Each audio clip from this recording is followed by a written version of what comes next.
Madaling araw ka nang gumigising, tahimik mong pasan ang problema't alinlangan. Kahit pagod na ang iyong damdamin, ngiti mo'y di nawawala para sa amin. Habang kami mahimbing na natutulog, ikaw na may gising pa sa kusina. Hinahabol ang pangarap ng pamilya, kahit sarili mo'y nakakalimutan.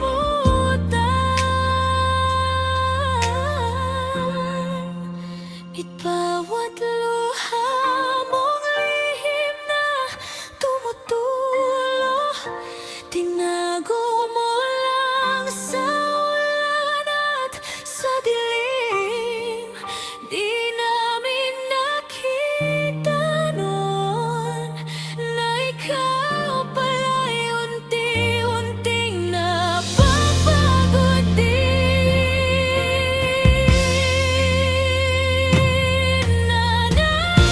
Ikaw ang ilaw ng tahanan, ikaw ang unang nasasaktan kapag kami nasugatan.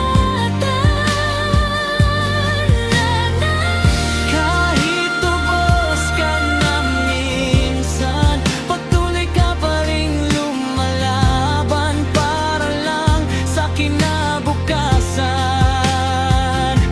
Kung kaya kong ibalik lahat ng sakripisyo mo, yayakapin kita ng mahigpit at sasabihin, mahal na mahal kita, Nay. Minsan kulang ang pagkain sa lamesa, pero di mo ipinahalata. Basta kami busog at masaya, kahit ikaw ang huling kumakain pa.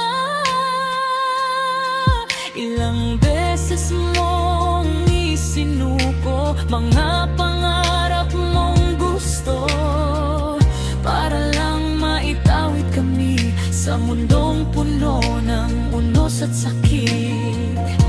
Ngayong ako'y tumapahiga, mas lalo kitang naunawaan kung gaano kabigat ang buhay na pinasan mo noon.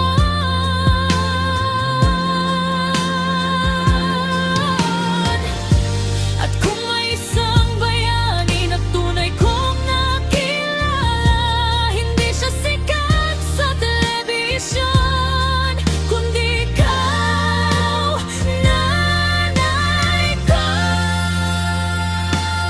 Nanay, patawad kung minsan di namin nakita ang iyong laban sa likod ng iyong katahimikan.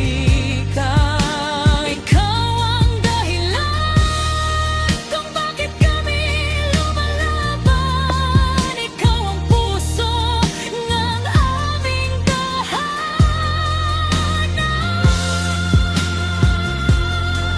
At sa bawat tibok nitong buhay ko, pangako ko,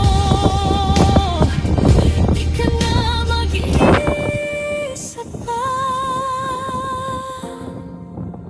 Mahal na mahal kita.